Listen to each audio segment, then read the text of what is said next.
Emotion Regulation by James J. Gross. Have you ever gotten so angry that you've done something really spiteful? Or felt so much love for your child that you've bored someone to tears by recounting your child's exploits? Or been so sad that life has temporarily lost its meaning? If your answer to any of these questions is yes, or if anyone you care about would answer yes, then this chapter is for you. The focus of this chapter is emotion regulation, which refers to how we try to influence which emotions we have, when we have them, and how we experience and express these emotions. Although the topic of emotion regulation is a relatively late addition to the field of emotion, a concern with emotion regulation is anything but new. Emotion regulation has been a focus in the study of psychological defenses, stress and coping, attachment, and self regulation. What is new are the theoretical and empirical advances that have been made in recent years, thanks to a dramatic increase in attention to this topic.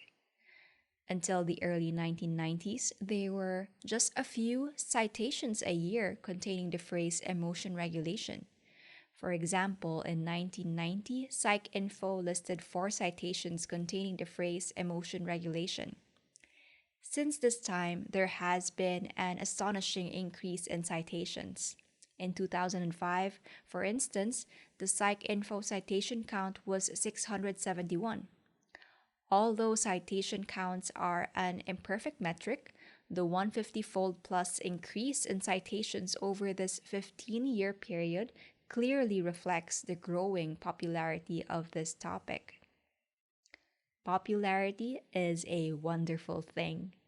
But despite this increased attention, there remains an unfortunate degree of confusion about what emotion regulation is and isn't, and what effects, if any, emotion regulation has on important outcomes.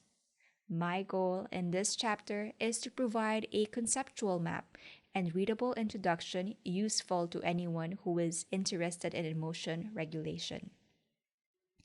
In the first section, I provide an orientation to emotion and emotion regulation and sketch a process model of emotion regulation that my colleagues and I have found useful in our work.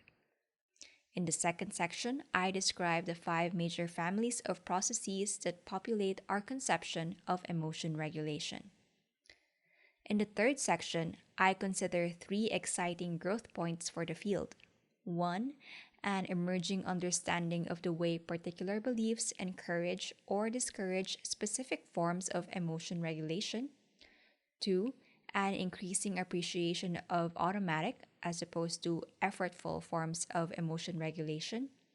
And 3. A growing sense of the implications the field of emotion regulation has for the diagnosis and treatment of psychopathology. Emotion and emotion regulation. Contemporary emotion theories emphasize the ways emotions facilitate adaptation by readying behavioral responses, enhancing memory for important events, and guiding interpersonal interactions. However, emotions are by no means always helpful.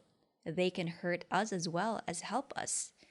They do so when they are of the wrong type, when they come at the wrong time, or when they occur at the wrong intensity level. At times such as these, we may be highly motivated to try to regulate our emotions. To understand how emotions are regulated or become dysregulated, we first must consider the target of emotion regulation, namely, emotion itself.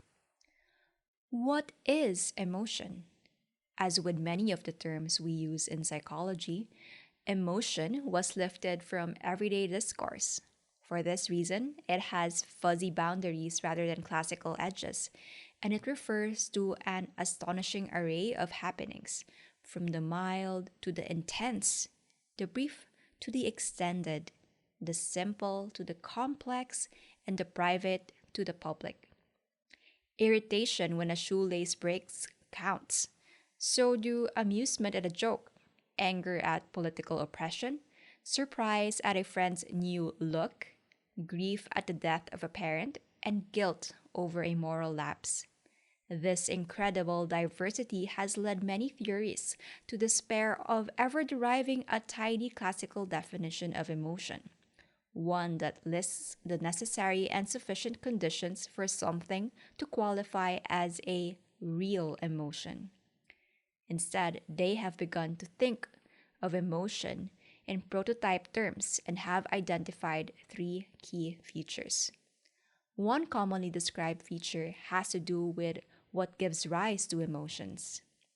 Emotions are thought to arise when an individual attends to a situation and understands it as being relevant to his or her current goals. It's important to appreciate that these goals may be enduring and central to the person's self concept, wanting to be trustworthy, or transient and peripheral, wanting the last slice of cake. They may be conscious and complicated, wanting to survive the rigors of graduate school, or unconscious and simple, wanting to distance oneself from a snake. They may be widely shared and understood in a given culture, wanting to be a good son or daughter, or idiosyncratic and somewhat mysterious to others, wanting to travel on a UFO. Whatever the goal, and whatever meaning a situation has for the individual, it is this meaning that gives rise to emotion.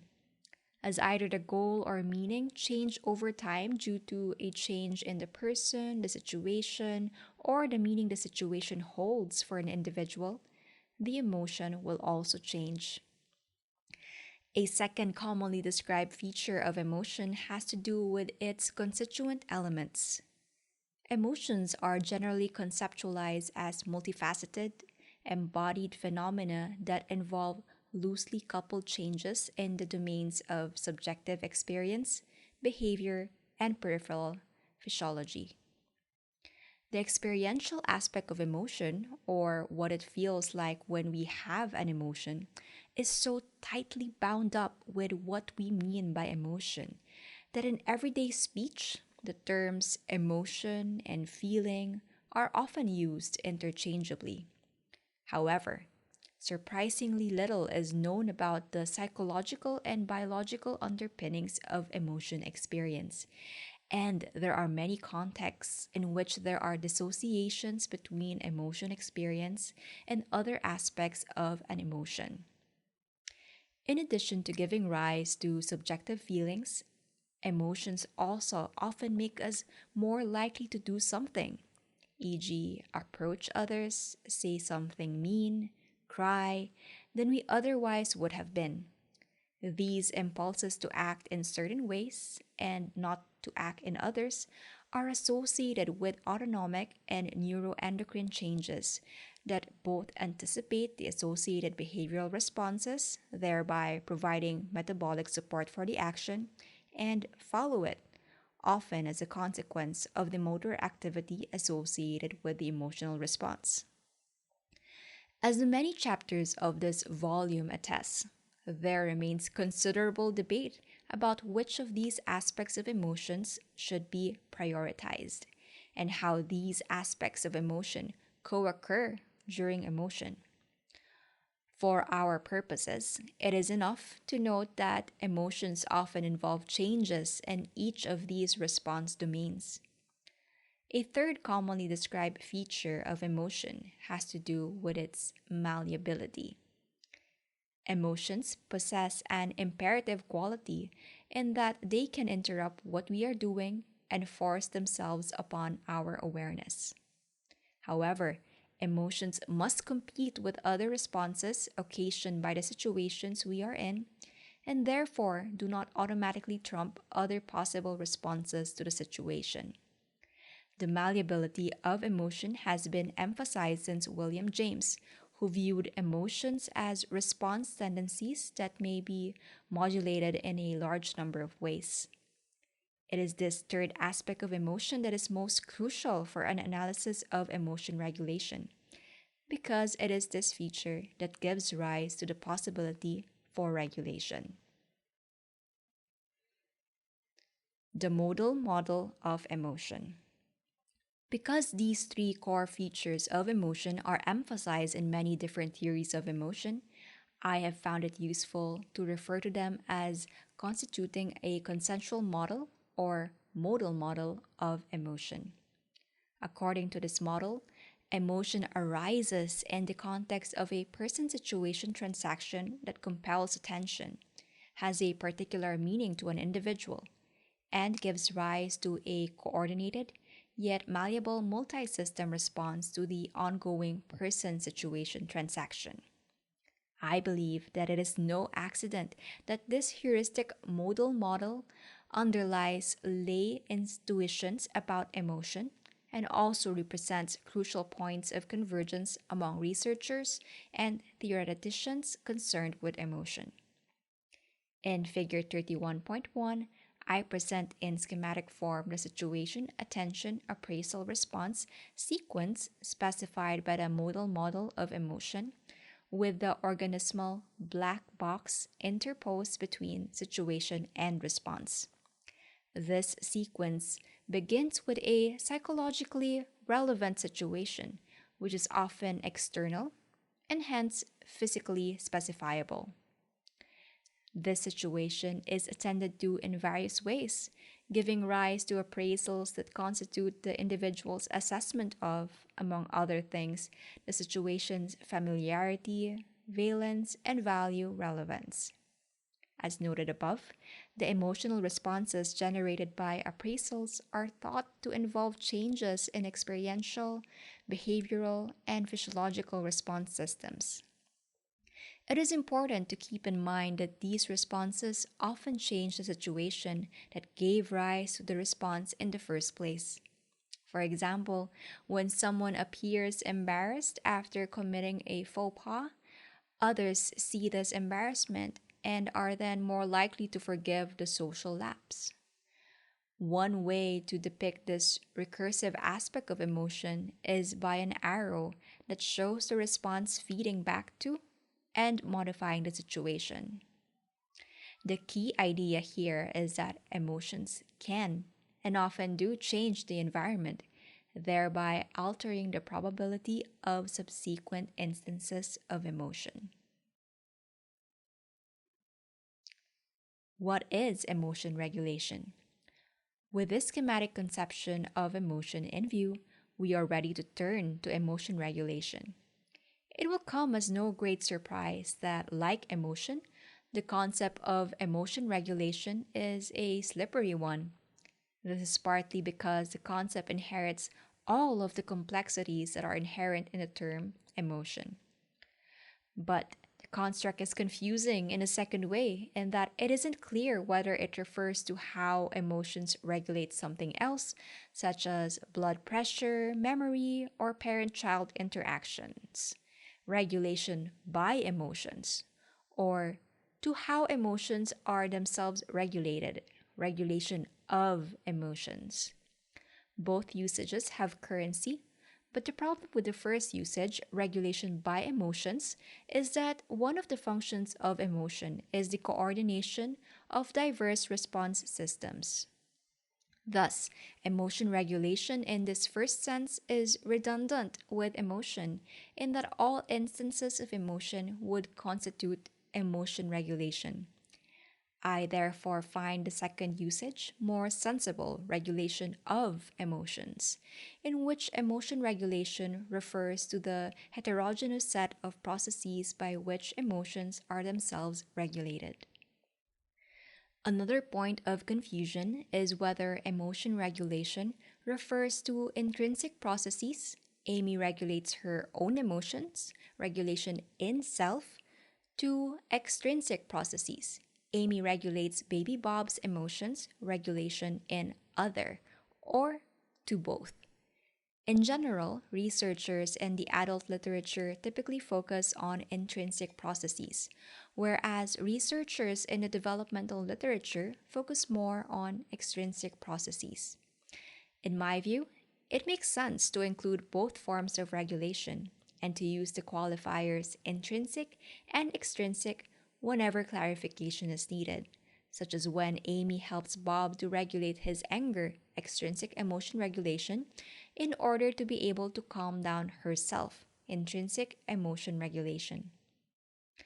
Putting aside for a moment the complexity associated with intrinsic versus extrinsic emotion regulation, what are people trying to accomplish when they regulate emotions?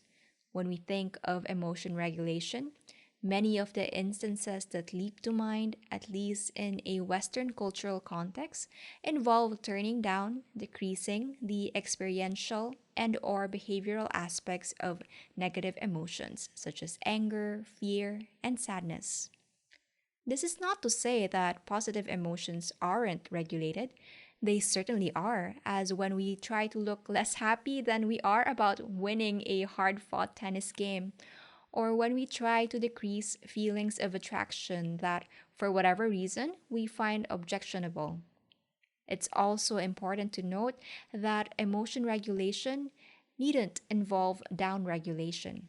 It can also involve maintaining or increasing emotion, as when we share good news with others, thereby prolonging its effects. Or even in the context of negative emotion, when bill collectors try to increase their anger to help collect delinquent accounts. Many of these emotion regulation goals are readily understood in hedonistic terms. People are motivated to avoid pain and seek pleasure. But if emotion regulation involves increasing slash initiating and decreasing slash stopping negative or positive emotions, it is not clear how we can explain the odd cells, increasing negative emotion and decreasing positive emotion, on the basis of short term hedonic considerations. Tamir has argued that hedonic considerations can sometimes be trumped by other considerations, such as whether a given emotion will help a person achieve his or her immediate objectives. One example is when individuals high versus low in neuroticism try to increase their levels of negative emotion in order to maximize their performance on a demanding cognitive task. This finding suggests that emotions are regulated with a view to both how they feel and what they help us to do. Emotion regulation strategies. If emotion regulation refers to the processes by which we influence which emotions we have, when we have them, and how we experience and express these emotions, we face an embarrassment of riches. Many processes are involved in decreasing, maintaining, or increasing one or more aspects of emotion. Indeed, relevant processes range from changing one's job to calling one's mother to keeping a stiff upper lip. How should we conceptualize the potentially overwhelming number of processes involved in regulating our own or others' emotions? My approach has been to undertake a conceptual analysis of the processes underlying diverse emotion regulatory acts. Using the Modal model of emotion, shown in Figure 31.1 as a starting point, I have argued that emotion regulatory acts may be seen as having their primary impact at different points in the emotion generative process. In particular, I have suggested that the Modal model specifies a sequence of processes involved in emotion generation, each of which is a potential target for regulation. In Figure 31.2, I have redrawn the Modal model, highlighting 5 points at which individuals can regulate their emotions. These 5 points represent 5 families of emotion regulation processes: situation selection, situation modification, attentional deployment, cognitive change, and response modulation. Two complementary points should be made about this process model of emotion regulation. First, although this model makes a 5-way distinction among emotion regulation processes, there are higher order commonalities. For example, For some purposes, the first four emotion regulation families may be considered antecedent focus, in that they occur before appraisals give rise to full blown emotional responses. These may be contrasted with response focused emotion regulation, which occurs after the responses are generated. The second point about these distinctions is that what someone does in everyday life to regulate emotions, such as going fishing with a buddy to cool down after a big fight with a spouse, often involves multiple regulatory processes. Nonetheless, I believe that this process model provides a conceptual framework useful for understanding the causes, consequences, and mechanisms underlying various forms of emotion regulation. In the following sections, I selectively review research relevant to each of the five families of emotion regulation processes. My focus is on emotion regulation processes in adults. Situation selection. The first type of emotion regulation we'll consider is situation selection, which I've placed at the leftmost point in figure 31.2 because it affects the situation to which a person is exposed and thus shapes the emotion trajectory from the earliest possible point. Situation selection involves taking actions to make it more likely that we'll be in a situation we expect will give rise to the emotions we'd like to have, or less likely that we'll be in a situation that will give rise to emotions we'd prefer not to have. Of course, many of our decisions about which appointments to keep, where to go to lunch, whom to spend time with, and what to do after work have implications for how we'll later feel. But these decisions are not always shaped by our estimates of which emotions these situations will engender. Situation selection refers to the subset of these choices that are taken with a view, at least in part, to the future consequences of our actions for our emotional responses. Often, we are aware of the trajectory our emotions are likely to take during a given period of time, e.g., a day, if we don't take steps to influence our emotions. This awareness may motivate us to take steps to alter the default emotional trajectory via situation selection. Thus, we may try hard to avoid situations we know will bring us face to face with an ex spouse or ex lover, or we may actively seek out situations that will provide us with contact with friends when we need a chance to vent and or share positive emotions. These examples make situation selection sound like a rather simple calculus. It is not. Indeed, there is a growing appreciation of just how difficult it is either to remember how we used to feel or to predict how we will feel. When we look backward in time, there is a profound gap between what might be called the experiencing self and the remembering self. In one of the more colorful illustrations of this gap, Riddlemeyer and Kahneman studied patients who were undergoing colonoscopies, a decidedly unpleasant procedure in which a probe is inserted into one's innermost recesses, and provided pain ratings at regular intervals throughout the procedure. They found that even when the procedure was longer and thus gave rise to more units of experienced pain, participants later expressed a preference for the longer procedure when it ended with lower levels of pain. This duration neglect is also evident in affective forecasting when we look forward rather than backward in time. In one illustration of this phenomenon, Gilbert, Pinnell, Wilson, Blumberg, and Wheatley, 1998, asked participants how they would feel if they broke up with a partner or were denied academic tenure. They found that participants did a good job of figuring out what they would feel.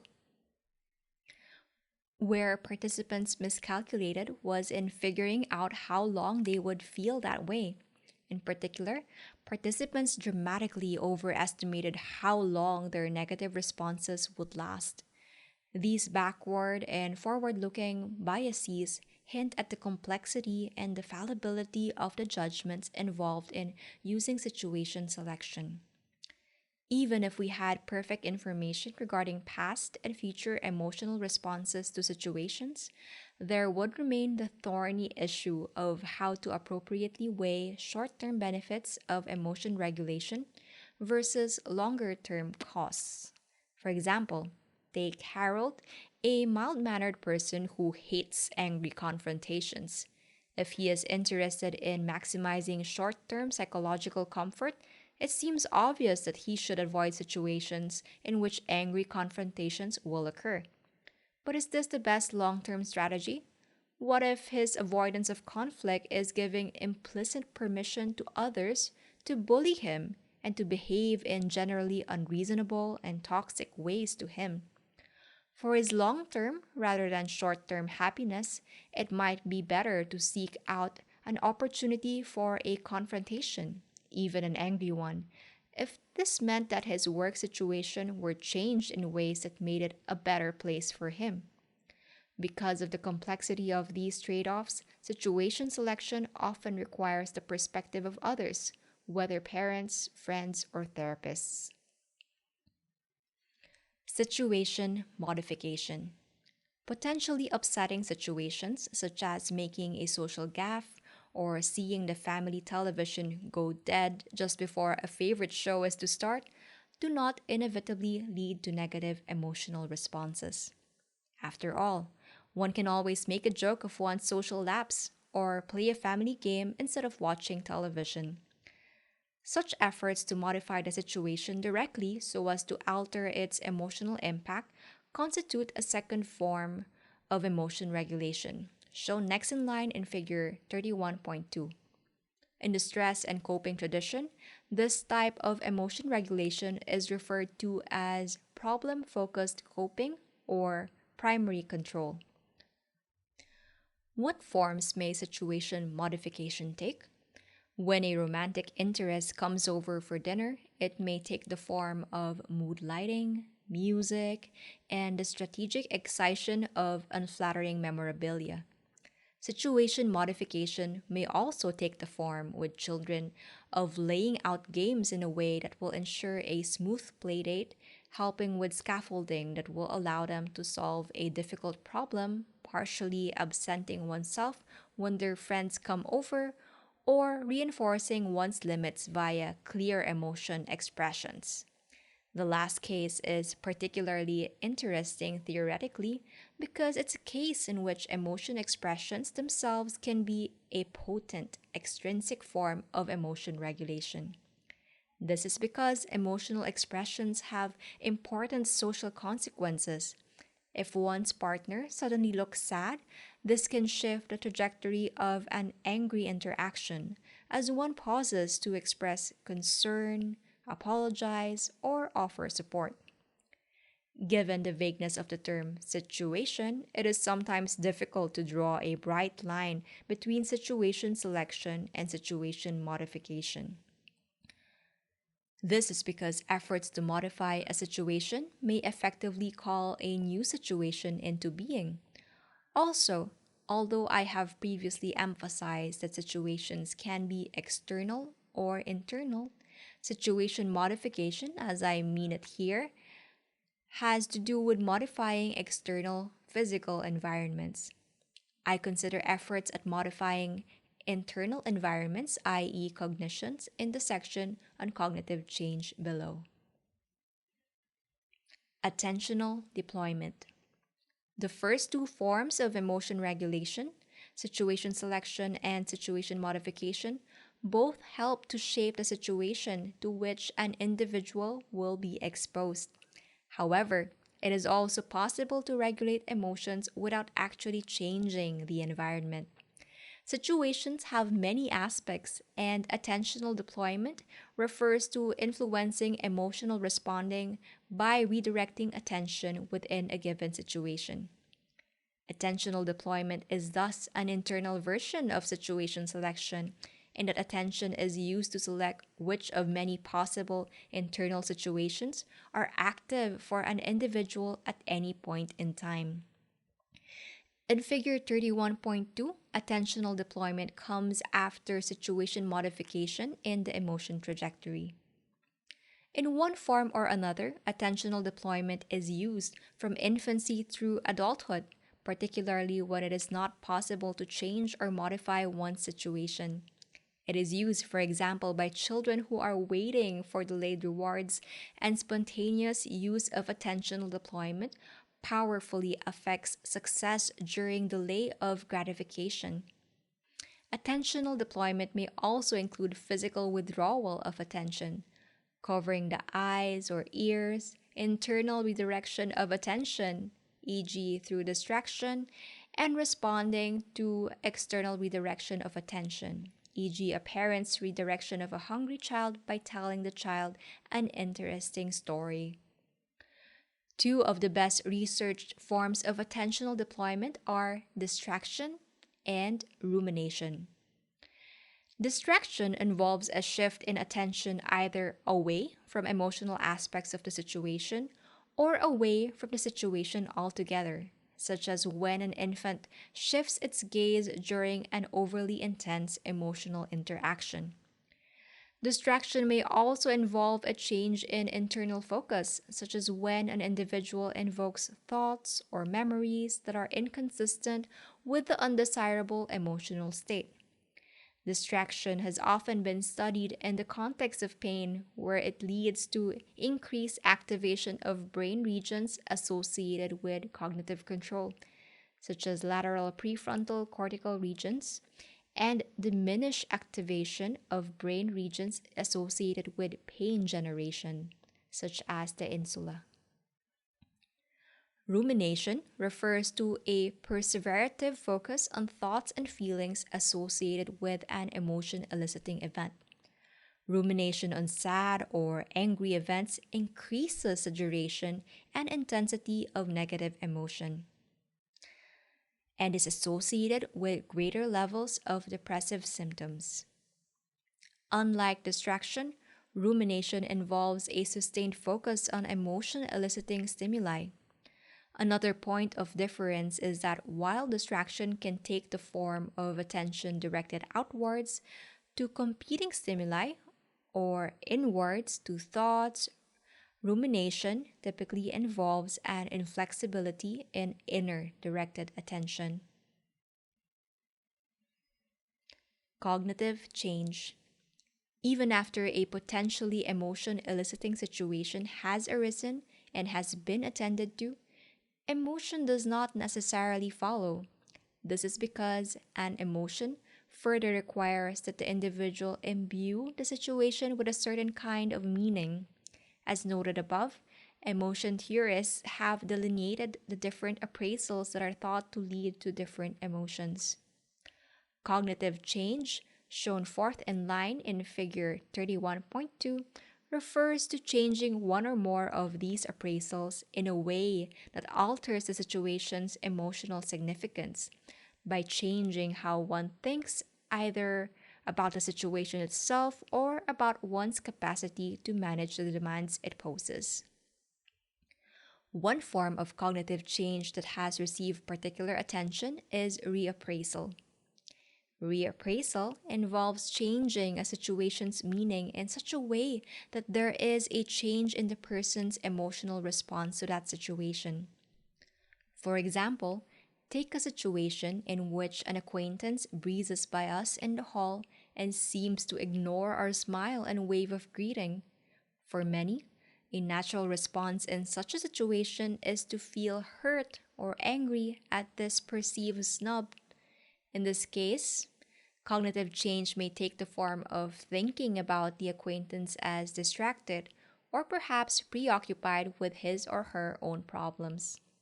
Such an interpretation of the situation, whether objectively correct or not, can profoundly affect the quality, which emotion, as well as the quantity or intensity, how much emotion, of the subsequent emotional response.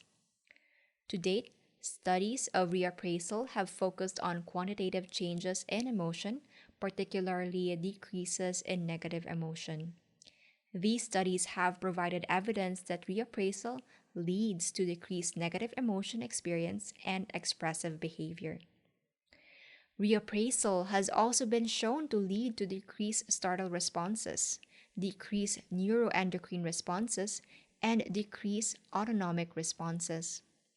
Importantly, comparable effects have been observed when research participants spontaneously use reappraisal, either in a negative emotion eliciting situation in the lab or in everyday life. These findings suggest that studies manipulating emotion regulation have ecological validity. They provide insights into reappraisal as it naturally occurs in everyday life. Consistent with these behavioral and physiological findings, reappraisal in the service of emotion downregulation is associated with decreased activation in subcortical emotion generative regions, such as the insula and amygdala, as well as increased activation in dorsolateral and medial prefrontal regions associated with cognitive control. When reappraisal is used in the service of emotion upregulation, similar prefrontal regions are activated. But in this context, as one might expect, there are increases rather than decreases in activation of emotion generative structures such as the amygdala. As our process model would predict, activations in prefrontal regions associated with the top down control of emotion seem to occur relatively early in the first few seconds, whereas the downstream consequences of decreased experience and behavior seem to last considerably longer. If reappraisal occurs relatively early in the emotion generative process, we might expect that using reappraisal would not interfere with other ongoing cognitive processes. This is just what we found in a series of studies that have tested whether reappraisal impairs subsequent memory for information presented during the reappraisal period. Findings from these studies, which have used slides or films to elicit emotion and have used a variety of techniques to probe incidental memory, show that reappraisal does not compromise later memory for material presented while a participant was engaged in reappraisal, relative to not using reappraisal. We have also found that when unacquainted pairs of participants interacted socially, there are no signs of social disruption when one member of a dyad is covertly instructed to engage in cognitive reappraisal during the interaction.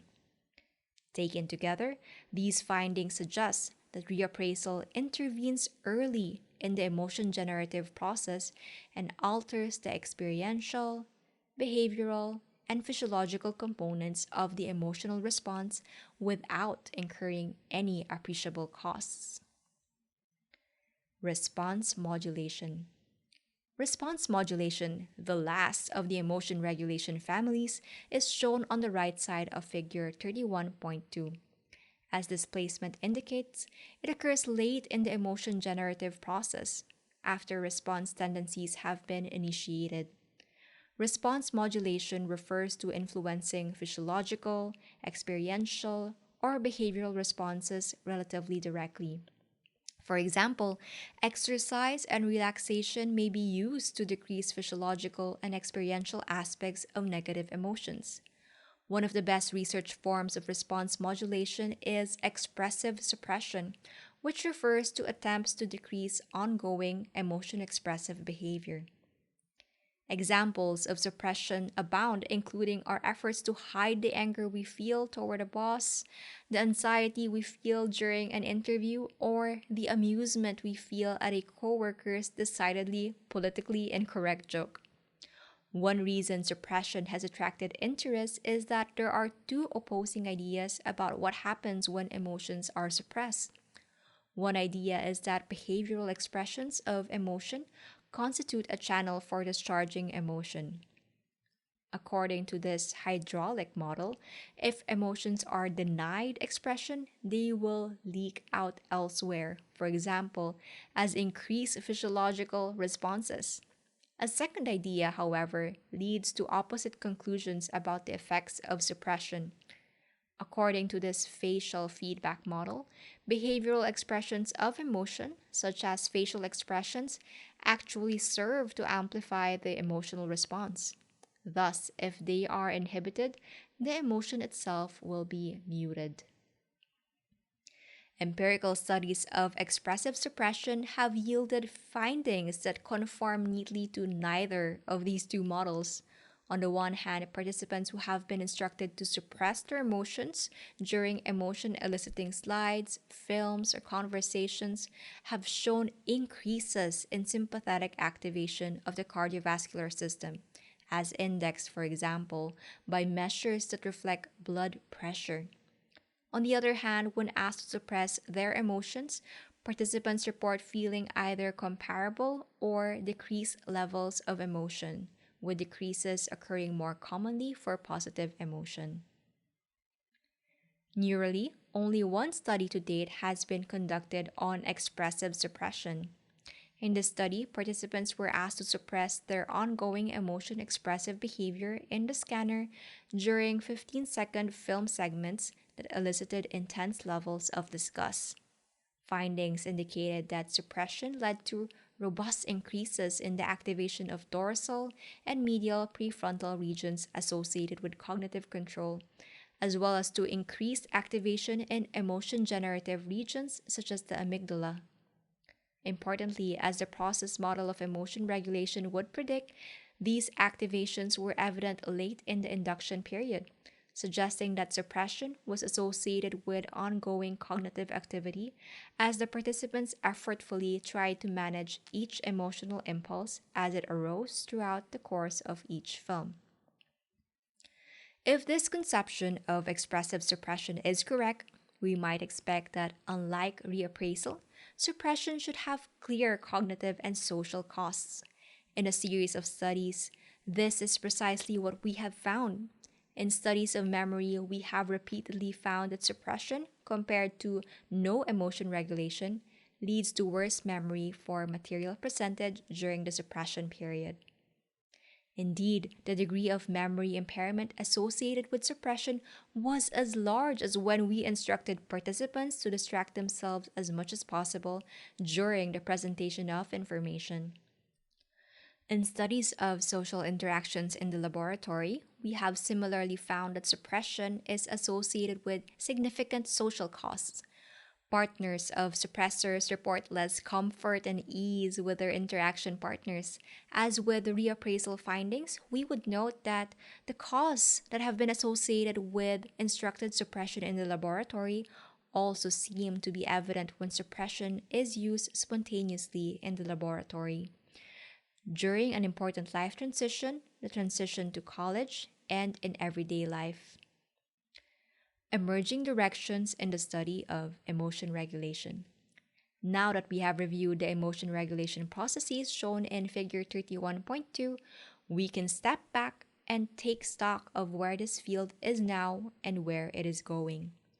Clearly, this is a time of unmatched excitement for the field of emotion regulation. There has never before been such a focused scientific effort to examine emotion regulation processes, nor has there been such a variety of perspectives brought to bear.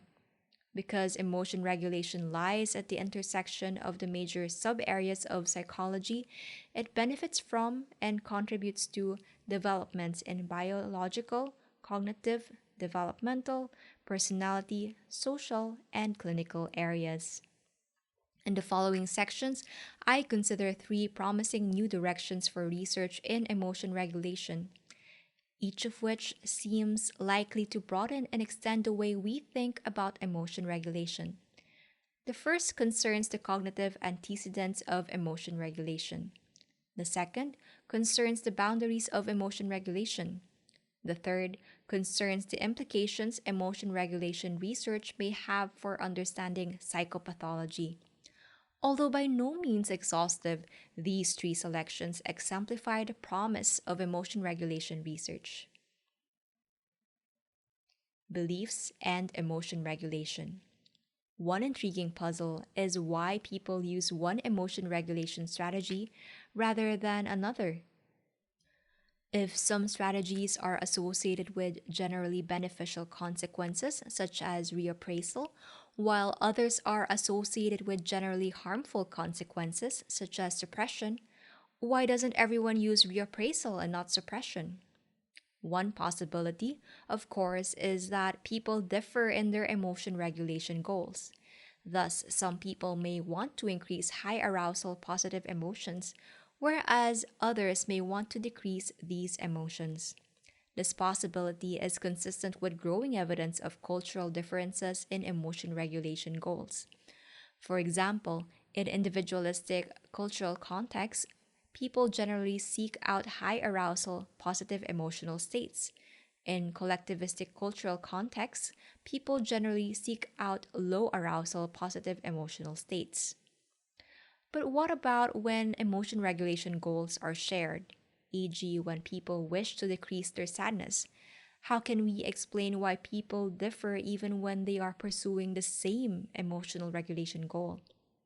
One interesting possibility is that people may differ in their beliefs regarding emotion and emotion regulation, and these differences may in turn shape whether people try to regulate their emotions and, when they do so, which emotion regulation strategies they employ.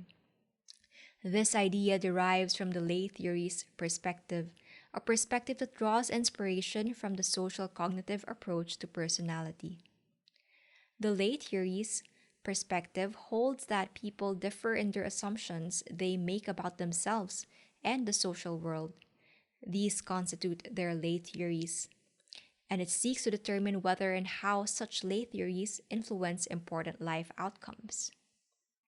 One particular focus of the work on lay or implicit theories has been the distinction between entity theories, which hold that attributes such as personality and intelligence are fixed and stable, and incremental theories, which hold that such attributes are dynamic and malleable.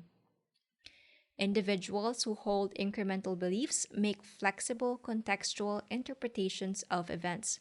When challenged, they make assertive attempts at self regulation, increasing the chances of successful behavior.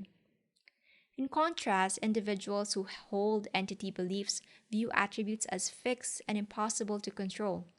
When challenged, they make fewer attempts at self regulation, leading to self regulation failure. Prior work on lay theories has focused on intelligence, but we wondered whether extending this work to the domain of emotion might help to unravel the mystery of why people differ so dramatically in their use of successful emotion regulation strategies. We, one, hypothesize that people differ in whether they believe emotions are generally malleable, incremental theorists, or fixed, entity theorists. And two, suggested that incremental theorists should be more likely than entity theorists to use antecedent focused emotion regulation strategies such as reappraisal. To test these hypotheses, we devised a measure of implicit beliefs regarding emotion and administered it to students facing a crucial life transition, namely the transition to college. Findings revealed that participants did differ in their beliefs about emotion, and that participants with incremental as opposed to entity views of emotion reported greater emotion regulation, self efficacy, and greater use of reappraisal. By the end of freshman year, participants with incremental views of emotion reported greater levels of positive emotions, lesser levels of negative emotions, higher levels of well being, and lower levels of depression. Incremental participants also had higher levels of social adjustment and lower levels of loneliness. These findings indicate that participants' naive beliefs concerning their emotions, as either fixed or malleable, influence how they regulated their emotions and how they fared in an important life transition. Although this finding clearly must be replicated in other samples and in the context of other transitions, one important emerging direction for research in this area is the study of the role played by beliefs about emotion and emotion regulation in shaping emotion regulation choices and success. Automatic versus effortful emotion regulation. Many of the examples of emotion regulation that come to mind, and the majority of examples offered so far in this chapter, involve effortful and conscious attempts to downregulate negative emotion. As we have discussed, however, emotion regulation can occur anywhere in the 2 by 2 matrix formed by crossing negative and positive emotion, say as columns with up and down regulation, say as rows. Each of these dimensions can be further fleshed out too. Additional columns can be added for those who prefer to think in discrete emotion terms, e.g., pride, amusement, sadness, disgust, and additional rows for those wanting to do fuller justice to the complexities of the temporal dynamics of emotion, e.g., maintaining emotion. This sounds complicated enough, even before we recall the many families of regulation strategies that are used to achieve each of these types of change in emotion described by our 2 or 2 or more matrix. And we may be tempted to stop here, but one other dimension of variation has recently begun to be explored systematically, and this concerns variation in whether a given episode of emotion regulation is relatively effortful and conscious or relatively automatic and unconscious. Just what does automatic mean in this context? Contemporary dual process models contrast automatic, also called non conscious, implicit, or impulsive processes, with deliberate, also called controlled, conscious, explicit, or reflective processes. Whereas deliberate processes require attentional resources, are volitional and conscious, and are goal driven, automatic processes require neither attention nor intention, occur outside of awareness, and are stimulus driven. Although often framed as clear opposites, many researchers think that these processes are located on a continuum from conscious, effortful, and controlled regulation to unconscious, effortless, and automatic regulation. The notion that relatively high level self regulatory processes, such as emotion regulation, can be performed automatically may seem counterintuitive.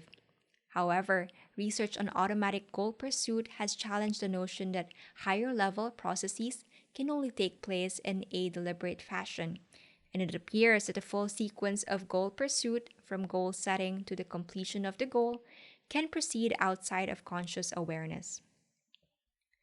In a series of studies, Barr and colleagues have shown that goals can indeed be activated and executed without the intervention of conscious awareness. For example, they implicitly prime goals such as the intention to cooperate with others or to perform well on a cognitive task, and found that subsequently participants behave in agreement with these goals without knowing why or even that they were acting this way. To see whether emotion regulation could also operate automatically, we manipulated automatic emotion regulation by priming emotion control versus emotion expression with an adaptation of the sentence unscrambling task. This task unobtrusively exposed participants to words relating to emotion control or expression, thereby implicitly activating, priming related concepts and goals. Participants were then instructed by an unfriendly and arrogant experimenter to repeatedly perform a boring yet cognitively straining task. As expected, most participants became angry during the task. Of particular interest, however, was the finding that participants primed with emotion control reported less anger than did participants primed with emotion expression. These results have been corroborated by an individual difference study that employed an emotion regulation implicit association test. This study showed that participants with positive implicit associations with emotional control felt less angry when provoked and exhibited an adaptive challenge response rather than a maladaptive threat response, characterized by greater sympathetic activation, greater cardiac output, and lower total peripheral resistance. Although these initial studies are promising, it's important to note that it is too early to conclude that all forms of automatic emotion regulation are benign or helpful. The venerable clinical literature on repression has long cautioned that certain forms of automatic emotion regulation, such as when someone struggles to keep anxiety out of awareness, may have maladaptive consequences ranging from personality disturbances to psychosomatic illnesses. One of the challenges we face in understanding automatic emotion regulation is developing methods for assessing and manipulating different automatic emotion regulation processes.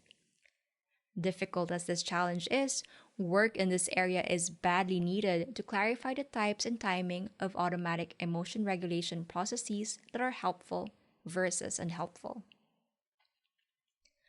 Emotion regulation and psychopathology. Inappropriate emotional responses are implicated in a large number of forms of psychopathology. Indeed, more than half of the Axis 1 clinical disorders, such as the anxiety disorders and mood disorders, and all of the Axis 2 personality disorders, such as borderline personality disorder, involve problematic emotional responses. What's proven more difficult than one might expect, however, has been moving from broad statements such as these to specific empirically grounded insights concerning how differences in emotional reactivity and or emotion regulation contribute to different forms of psychopathology, and how therapeutic interventions might be used to correct dysregulated emotion. Take major depressive disorder. This disorder is a devastating psychiatric condition whose definition includes increased negative affect and anhedonia, diminished positive affect. From this definition, it might seem obvious that depression leads to disrupted emotion regulation. However, there are no fewer than three competing views of how depression disrupts emotional responding, and without clarity about the nature of the problematic emotions, it is very difficult to draw conclusions about the role of emotion regulation. The first view is that depression involves diminished emotional reactivity to positive situations.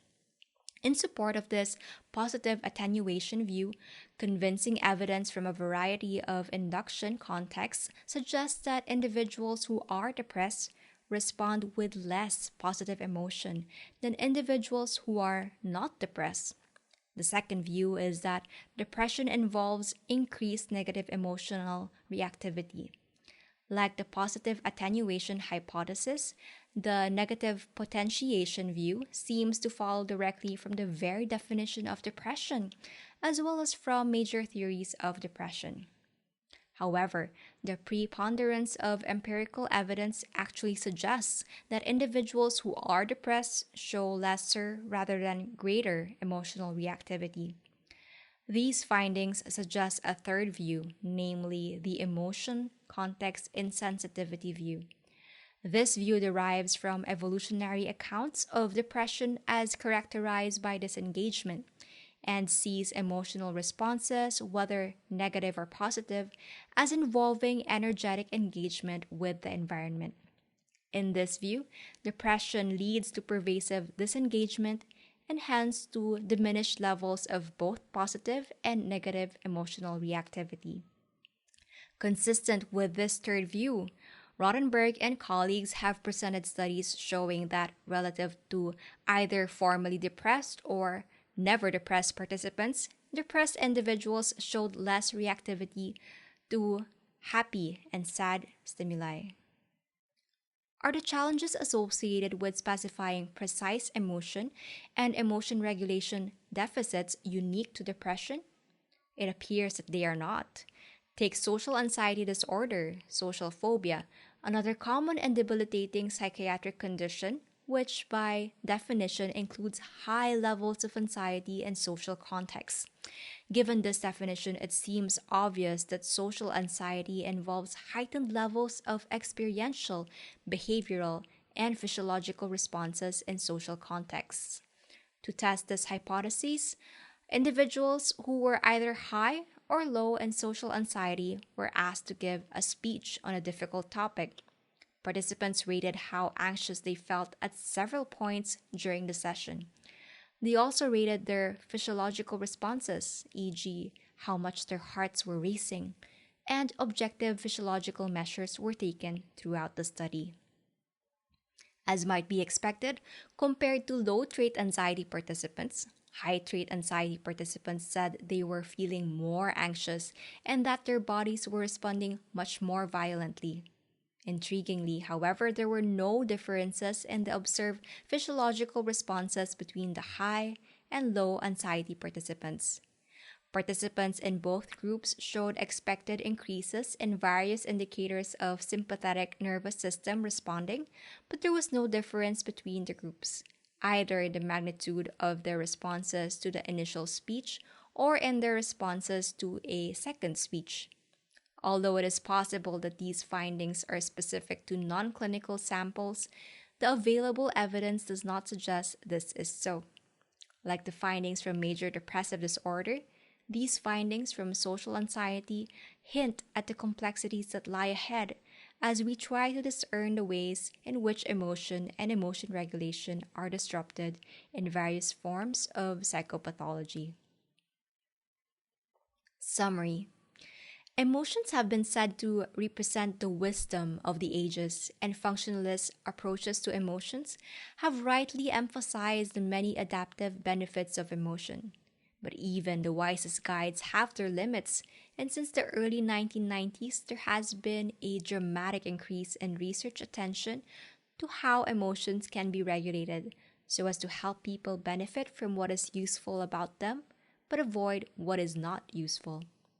In this chapter, I have used the Modal model of emotion to highlight the idea that emotions arise in the context of person-situation transactions that compel attention, have particular meaning to an individual, and give rise to coordinated yet flexible sets of experiential, behavioral, and physiological responses to the ongoing person-situation transactions. Using the modal model as a jumping off point, I have described a process model of emotion regulation that my colleagues and I have found useful, and have argued that this model provides a valuable conceptual framework for organizing and directing research on emotion regulation processes. Within this framework, I have distinguished 5 families of emotion regulation processes that have their primary impact at different points in the emotion generative process. For each of these families of processes, I have selectively sampled recent research findings. Taken together, these findings suggest that different emotion regulation processes have different consequences. What seems crucial, therefore, is using a strategy that matches one's goals. One reason why research in this area is so compelling is that we all come face to face with emotion regulation issues in our lives, whether in handling our own emotions or those of family members, friends, or work associates. Emotions matter, and when emotions go wrong, we want to do something about it. Another reason why emotion regulation research is attracting so much attention is that it is a poster child for 2 broad scientific trends: multi-level, multi-specialty collaboration, and the bidirectional interplay between basic research and clinical application. Of the many growth points in this field, I have identified 3 as particularly exciting. 1. The role of beliefs in shaping when and how we try to regulate our emotions. 2. The largely unexplored realm of automatic emotion regulation processes. And 3. The bridges that are beginning to be built between basic research on emotion and emotion regulation on the one hand, and clinical science and practice on the other. Findings from these research areas and others promise to transform how we think about the intricate dance in which we at once regulate and are regulated by our emotions.